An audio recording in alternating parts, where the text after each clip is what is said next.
Gente, últimamente estoy recontraocupado, pero aún así les traigo otro capítulo y los saludos son para X Diabolos 890. Humphrey Sosa Hoyos 6924. Anonymous 7055. Valentín Sosa R5B. Manuel Guime. Juan Delgado 5344. Leonel de la Cruz 1316. Cindy Kawao. Ian de Jesús Fabián García. Mundo de Orbach, mundo neutral. La ciudad de Orsted, la segunda más grande después de la capital, era un punto estratégico de paso y reabastecimiento para las flotas mercantes. Su gente no buscaba conflictos con nadie y solo buscan el gozar la vida mientras son completamente atendido por los autómatas en todas sus necesidades. En un bar llamado El Cometa, el ambiente estaba cargado de energía gracias a la música y las bebidas. De vez en cuando, se podían ver otras razas cruzando el umbral del local, mezclándose con los habituales. Aunque algunos miraban con recelo, la mayoría prefería ignorar las diferencias y dejarse llevar por la atmósfera festiva del lugar. Pero algunos escoltas borrachos sacarían a relucir un tema interesante que todos acucharon intrigados. Escolta 1, oye, ¿has escuchado los rumores? Escolta 2, ¿qué rumores? Escolta 1, sobre los nuevos monstruos que el dominio ha soltado. Dicen que uno de ellos puede acabar con miles de soldados en cuestión de segundos. Escolta 3, ¿no serán psíquicos? Como cualquier otra arma de los gobiernos. Escolta 2, no estás tan equivocado, pero según alguien que conozco, son muy distintos. Al parecer, no solo puede controlar los elementos, también el entorno físico, como si distorsionaran la realidad misma. Escolta 1, maldita sea, últimamente han aparecido demasiados psíquicos. Me ponen los pelos de punta. Escolta 3, sí, y siempre están susurrando cosas raras, o intentando leer la mente de cualquiera que se les cruce. No me agrandan tenerlos cerca. Escolta 2, uno me miró el otro día como si ya supiera todo sobre mí. Escolta 1, pero parecen que los que tiene el dominio son muy pocos además, son muy raros de verlo. Escolta 2, oye, no hace muchos que naves del dominio están rodando por el sistema. Escolta 3, por lo que he oído son una pequeña flota de exploradora, apenas 30 naves parecen que están buscando algo. Escolta 1, no estarán buscando problemas, este sistema es territorio neutral que ambas partes ha acordado respetar. Escolta 2, esperemos que no. Escolta 3, carajo, mejor preparo mis maletas y me voy del sistema, no pienso involucrarme en su lucha de poder. Escolta 1, jeje, muy listo, además parece que nuestro jefe también se quiere ir del sistema, solo espera que en unas horas toda la mercancía esté a bordo e irse lo más rápido posible. Mientras hablaban, dos figuras al fondo los escuchaban con atención, captando cada detalle de la conversación. Una vez reunida la información que necesitaban, pagaron en silencio y se marcharon sin llamar la atención. Atravesaron las principales calles magnéticas, completamente optimizadas por las inteligencias artificiales. En aquel lugar, nadie experimentaba dificultades ni dolor, todo lo que necesitaban estaba al alcance de la mano. Entrando en un estado de complacencia continúan y esta situación comenzó a extenderse por muchos mundos de la humanidad más avanzados. El único dilema cotidiano era decidir qué nuevo entretenimiento disfrutar al día siguiente. El lugar era un paraíso tecnológico creado por la humanidad, donde la norma era la comodidad y la relajación. Sin embargo, para dos personas en particular, este tipo de entorno resultaba extraño. No estaban acostumbrados a tanta calma ni a una vida tan ordenada. Tras regresar a la casa de seguridad donde se alojaban, Russell y Ollanius se reunieron con otros dos perpetuos más, además de un destacamento de 10 soldados de las fuerzas espaciales que custodiaban el lugar. Ollanius observó a los dos perpetuos más jóvenes hasta el momento. El hombre, que aparentaba unos 27 años, se llamaba Derek Solton.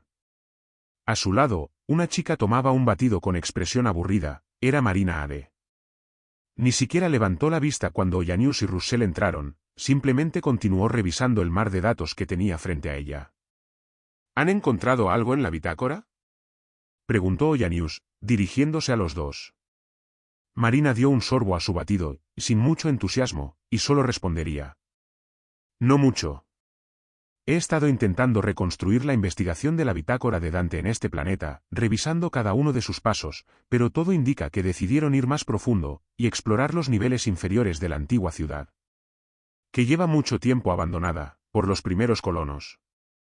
Russell, pues tendremos que visitar la antigua ciudad. Marina, detente ahí. Esto no es como las antiguas ciudades que hemos explorado antes. Estas son mucho más antiguas, se remontan al primer éxodo estelar de la humanidad.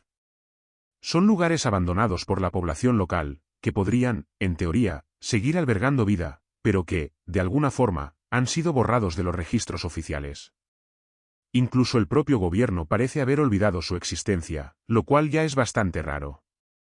Pero lo más inquietante es que ni las bandas criminales ni el bajo mundo que todavía operan en este planeta se atreven a usarlas como base. Ollanius, pero la bitácora de Dante conducen a la antigua ciudad, ¿no?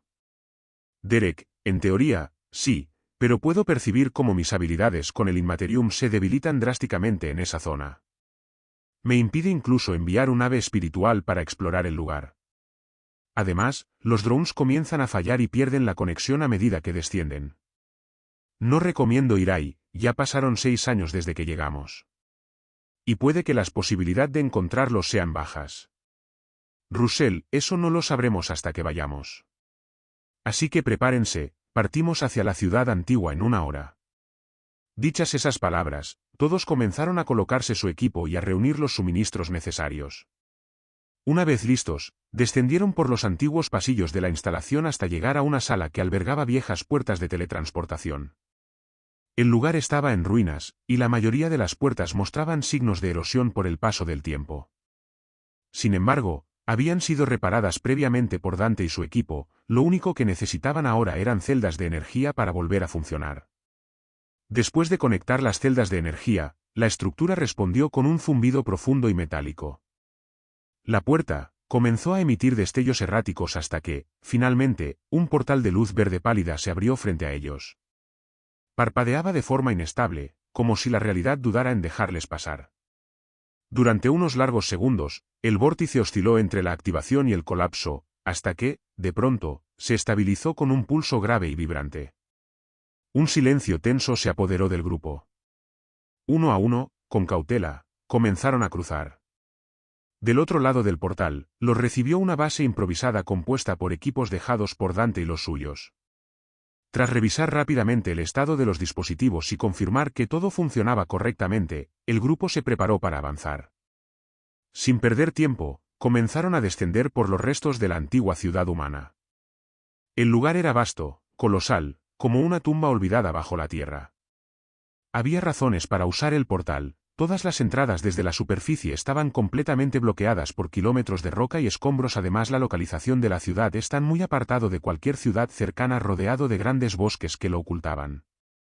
Pero eso no era el problema, sino que extrañamente hay mucha presencia de hombre de hierro y drones que vigilaban el área la 24/7. Lo que dificultaba la entrada. Si no fuera por la bitácora, lo más seguro su estancia se habría alargado más. Después de cruzar el portal y revisar el equipo dejado por Dante, el grupo se puso en marcha. Descendieron durante horas por antiguos pasillos y escaleras colosales que se extendían hasta donde alcanzaba la vista. Las paredes estaban cubiertas de inscripciones talladas por los primeros colonos, ahora desgastadas por el tiempo. Musgos espesos y raíces quebraban la piedra, y en varios puntos, del techo y las grietas brotaban hilos de agua. Una de las escaleras por las que descendían estaba parcialmente inundada por una cascada que caía desde una grieta en lo alto, alimentando un lago subterráneo que se extendía ante ellos. La única forma de avanzar era sumergirse y cruzar los corredores anegados que se prolongaban al otro lado. El agua era oscura y silenciosa, pero, según la bitácora, existía otra entrada, un puente ubicado más arriba, aunque estaba partido en dos. Una vez localizada esa ruta alternativa, continuaron descendiendo hacia las profundidades. Tras casi 18 horas de exploración ininterrumpida, decidieron detenerse para descansar antes de reanudar la marcha al día siguiente. De no ser por la bitácora de Dante, les habría tomado meses trazar un camino confiable a través de la ciudad subterránea, que se extendía por kilómetros como un laberinto sin fin. Por suerte, gracias a los datos que dejó su equipo, solo necesitaban seguir sus pasos. Si todo salía bien, en menos de una semana llegarían hasta la última señal registrada por Dante y los suyos. Una semana después. Tras una semana de arduo avance por los restos de la ciudad subterránea, finalmente llegaron a la última ubicación registrada por la señal de Dante. Pero lo único que encontraron fue una sala vacía. Inspeccionaron cada rincón con escáneres y todo el equipo que habían traído, revisando incluso las frecuencias residuales y posibles fuentes de energía oculta. Nada. El lugar parecía completamente desierto, como si nadie hubiera estado allí en siglos. No fue hasta que Marina, agotada, se apoyó casualmente contra una de las paredes que, al hacerlo, presionó sin querer el bloque del muro que colapsó haciendo que Marina cayera de bruces, llenándose de polvo y tierra, mientras maldecía, logró notar otro pasaje, más adelante. Lo que permitió al grupo continuar, con sus viajes. Mientras recorrían el pasaje oculto, al final de este se encontraron con una intensa luz cegadora. Al avanzar con cautela y cruzar el umbral, todos se detuvieron, sobrecogidos por lo que tenían frente a sus ojos. Ya no estaban en los antiguos corredores en ruinas, corroídos por el tiempo y cubiertos de musgo, sino una vista de lo que tenía delante. Pero no tuvieron tiempo para procesarlo, rápidamente se pusieron a cubierto al notar movimiento. No estaban solos. Hombres de hierro patrullaban a los alrededores con precisión mecánica, completamente armados, mientras otros transportaban materiales de un punto a otro en silencio. Después de un tiempo y con extremo cuidado, lograron avanzar sin ser detectados, esquivando patrullas y sondas de vigilancia. Finalmente, llegaron a una sola elevada, donde les ofrecía una vista completa de la gigantesca instalación. Lo que vieron los dejó sin aliento. Un espacio colosal que era más como una ciudad imposible de medir a simple vista, se extendía más allá del horizonte, y estaba completamente lleno de hombres de hierro. Millones, quizás miles de millones de unidades de combate almacenadas en hileras interminables, todas inactivas pero listas para despertar. A un lado del complejo, una enorme planta de manufactura operaba sin descanso, ensamblando nuevos modelos de máquinas de guerra.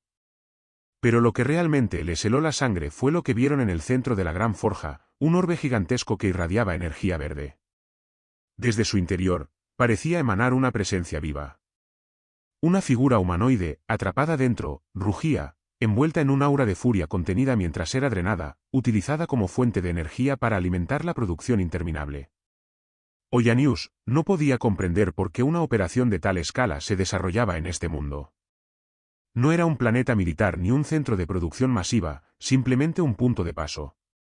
Mientras seguía observando notaron rápidamente 5 figuras abajo eran hombres de hierro pero completamente diferentes de los que se producía. En masa 4 parecía masculina de fuertes tamaños siendo el más altos de 5 metros y la más baja era una que pare percián, una mujer los 5 tenían los ojos rojos. Los 5 se estaba comunicando en lenguaje, de códigos. Que sus oídos parecía, incoherentes parecían que eran los que mandaba aquí. Pero de manera inesperada, unos de ellos el más alto. Su cabeza dio un giro de 180 grados, en su dirección mirándolos directamente a los ojos. Entonces, las alarmas del complejo estallaron en un estruendo ensordecedor. Los autómatas, que hasta ese momento se habían mostrado tranquilos, giraron sus cabezas mecánicas hacia ellos. En cuestión de segundos, sus armas comenzaron a disparar, rajadas de plasma y haces láser llenaron el aire por todos lados. Y miles de ellos corrieron a su dirección. Todos desenfundaron sus armas y comenzaron a correr de regreso, mientras esquivan los ataques de los autómatas. Mientras huían a su alrededor, explosiones y el estruendo de la batalla comenzó a resonar por todas partes, haciendo temblar los cimientos del lugar. Lo que no tenía sentido ya que ellos se supone que eran los únicos aquí. Lo que ellos no sabían era que 2 escuadrones de Warframes ya se habían infiltrado en el complejo. Su misión era llegar a la sala de datos y extraer la información sobre la ubicación de los demás complejos de autómatas repartidos por la galaxia. Pero justo cuando estaban a punto de lograrlo, las alarmas se activaron con un rugido ensordecedor, poniendo al complejo en máxima alerta. Sin tiempo que perder, los Warframes, al ver comprometida su misión, se abrieron paso entre oleadas de autómatas hostiles, ellos hicieron uso de todas sus habilidades mientras se abrían paso, tenían que ser rápidos, de lo contrario la información se borraría. Mientras tanto, Ollanius y su equipo estaban sufriendo bajas, mientras huían los hombres de hierro, les pisaban los talones, eran superiores en fuerza y en número. Ahora solo quedaban 7 de ellos. Mientras corría por las ruinas de la antigua ciudad. Pero mientras doblaban una esquina, de repente, una de las paredes estalló, revelando a un gigantesco autómata enfrentándose en una pelea con un Warframe. Con una fuerza brutal, el Warframe atrapó el cráneo metálico del autómata entre sus manos y comenzó a aplastarlo con una presión implacable. Fragmentos de metal y chispas saltaban por doquier mientras el casco del autómata cedía lentamente. Pero la batalla no terminaría ahí. El Warframe desplegó una garra afilada de color dorado que suban con energía, y con una velocidad sobrehumana, cortó la cabeza del autómata, separándola de su cuerpo. Sin perder un instante, introdujo sus manos en el torso abierto del enemigo, arrancando su núcleo de poder, que aplastó sin piedad con una sola mano, haciendo que el autómata colapsara en un montón de chatarra humeante. Todos apuntaron sus armas con la intención de disparar al Warframe, pero rápidamente descartaron esa idea al ver, a través del hueco en la pared, como otros iguales a él destrozaban múltiples autómatas utilizando diferentes armas, desde energía y mandobles hasta espadas de fase y armas Forerunner como el francotirador binario. Se habían topado con otro equipo, de Warframe que eran As, Vauban, Valkyrie y Bolt, que los rodearon a los 7 mientras los observa en silencio. Pero de la nada otros autómata cargaron en su dirección, disparando múltiples disparos de sus cañón de iones y plasma pesado. Pero a medida que acortaba la distancia cada uno de ellos perdía velocidad. Y en cuestión de unos segundos cada uno de ellos sus cuerpos fueron partidos en múltiples partes, cayendo al suelo como simple chatarra. De la nada enfrente, de Ollanius una guadaña roja le apuntó al cuello y una Warframe de apariencia sombría se materializó, era el Stoke. Ollanius y Russell no entraron en pánico ni por nada del estilo, simplemente se quedó tranquilos si su hora había llegado que hacía fueran. Pero no se iría sin luchar. Además eran perpetuos, sus muertes solo es temporal. Además Ollanius podía utilizar palabra de la enuncia, que utilizó para derivar a varios hombres de hierro, pero en esta situación tenía que usarlo con cuidado.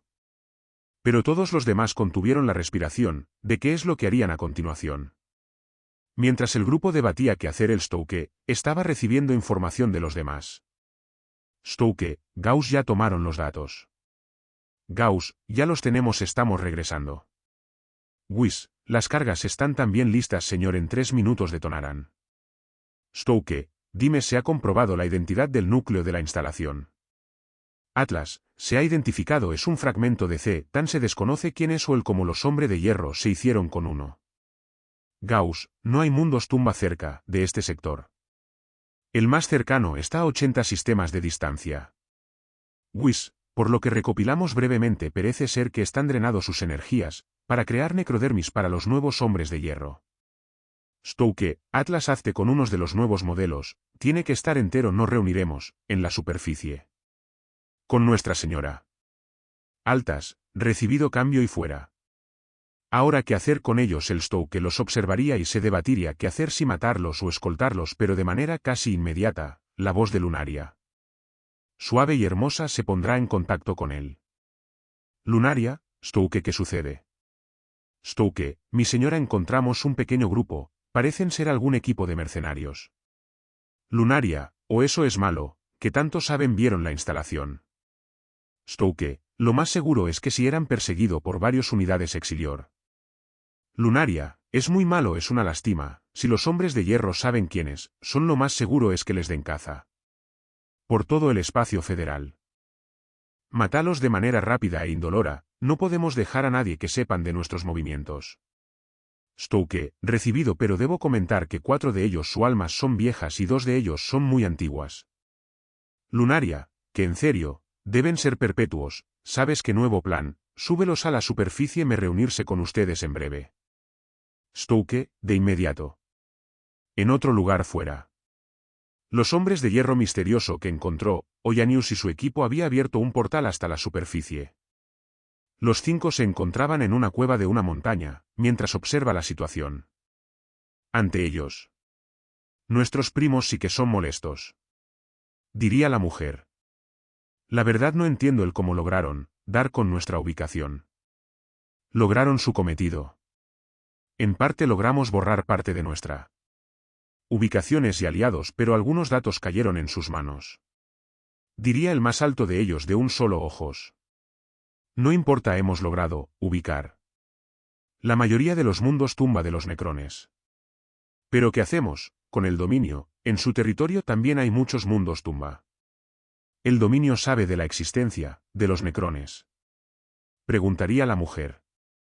Por lo que hemos recopilado, parece que sí. Están al tanto de estos mundos, están muy supervisando.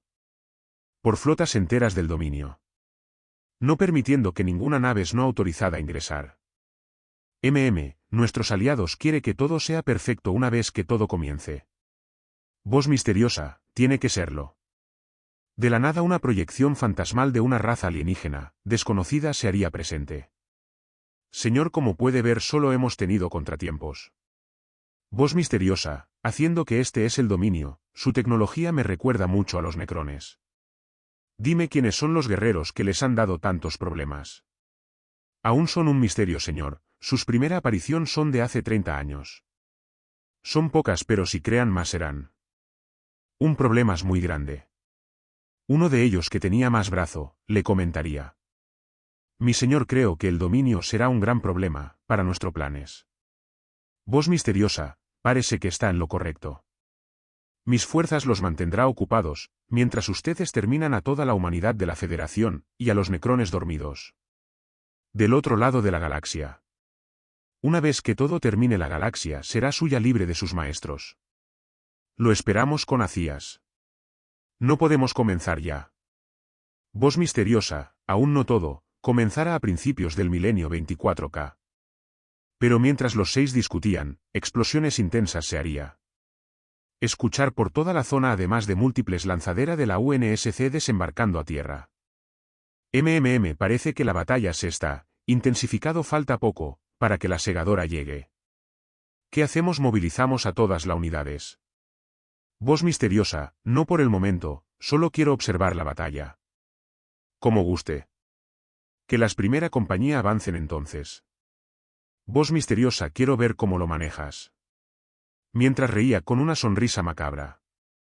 Los autómatas. Le daría igual, solo les importaba el resultado. En la superficie, el caos lo envolvía todo. El terreno se había convertido en un vasto campo de batalla donde los soldados del dominio y los Forerunners combatían codo a codo resistiendo a los hombres de hierro. Estos, sin mostrar piedad ni reservas, liberaron a sus unidades de combate más avanzadas y letales. Los Warframes, que finalmente habían logrado llegar desde la superficie, se unieron rápidamente al combate, apoyando a las tropas y eliminando a numerosos autómatas.